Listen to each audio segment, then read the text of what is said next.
할렐루야, 예수님 안에서 반드시 온 일이 있습니다.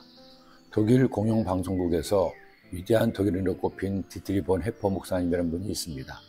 그는 독일 루터교회 목사로서 나치의 폭정에 반대한 고백교회 설립자 중 한 명이었고, 히틀러 암살 미수작전에 가담했다가 붙잡혀 결국 상장의 이슬로 사라지고 말았습니다.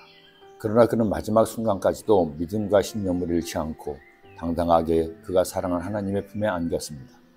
히틀러가 독일의 정권을 차지하고 국민들을 교묘하게 선동하여 전쟁으로 치닫던 독일 제3제국 시절, 마치 통 안에 개구리를 넣어놓고 조금씩 온도를 높이는 식으로 교묘하게 독재 야성을 샀던 나치당이었습니다. 그리고 결국엔 체코에 이어서 폴란드를 전격적으로 침공함으로 세계 제2차 대전을 일으킨 것입니다. 나아가 유대인을 비롯한 폴란드인 집시, 심지어 자국의 장애인들을 집단 학살하는 와중에도 그들에게 반대 목소리를 내거나 그들의 잘못을 지적한 집단이 없었습니다. 심지어 독일의 국가교회라고 할 수 있는 루터교회도, 더 나아가 가톨릭 교회까지도 히틀러와 나치를 위해 기도하기도 했습니다. 그런 와중에서 보네퍼 목사님은 히틀러와 나치의 잘못된 정책을 지적했습니다. 그리고 미국에서 교수를 활동하던 당시 전쟁이 터지자 독일로 들어가지 말라는 미국 동료들의 충고를 뒤로하고 독일에 돌아와 나치 반대 운동을 하다가 결국 죽음을 당한 것입니다. 그가 주장했던 유명한 말이 있습니다. 악을 보고도 침묵하는 것은 그 자체가 악이다. 미친 운전자가 행인들을 치고 질주할 때 목사는 사상자의 장례를 돌보는 것보다는 핸들을 뺏어야 한다. 그리고 그의 마지막 유언은 이것이었습니다. 이로써 끝입니다. 하지만 나에게는 삶의 시작입니다. 저는 보네퍼 목사님의 신학과 사상을 다 인정하지는 않습니다. 시대와 상황이 다르기도 하고 받아들이기에는 과격한 부분도 있기 때문입니다. 그러나 그는 시대의 예언자였습니다.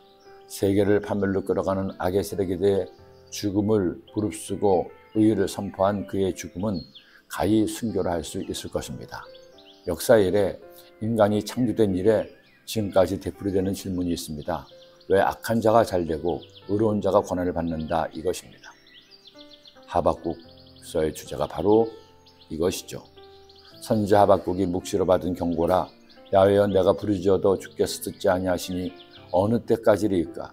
내가 강포로 말미암아 외쳐도 주께서 구원하지 아니하시나이다. 주께서는 눈이 정결하심으로 악을 참아보지 못하시며 폐역을 참아보지 못하시거늘 어찌하여 거짓된 자들을 방관하시며 악인이 자기보다 의로운 사람을 삼키는데도 잠잠하시나이까? 여러분은 하박국의 이 질문에 어떻게 답하시겠습니까? 여러분, 만일 히틀러와 나치당처럼 반인륜적인 악을 행하는 이들이 있을 때 어떻게 반응하겠습니까?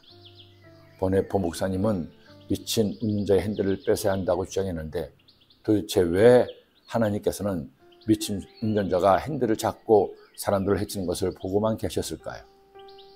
하박국서의 말씀은 3장에 불과한 짧은 말씀입니다. 그러나 우리는 이 말씀을 통해서 이 질문에 대한 답을 알 수 있을 것입니다. 오늘은 가장 기본적인 답을 먼저 드리고자 합니다. 악한 자가 잘되고 선한 자가 고난을 받고 있나요? 제일 먼저 할 일이 있습니다.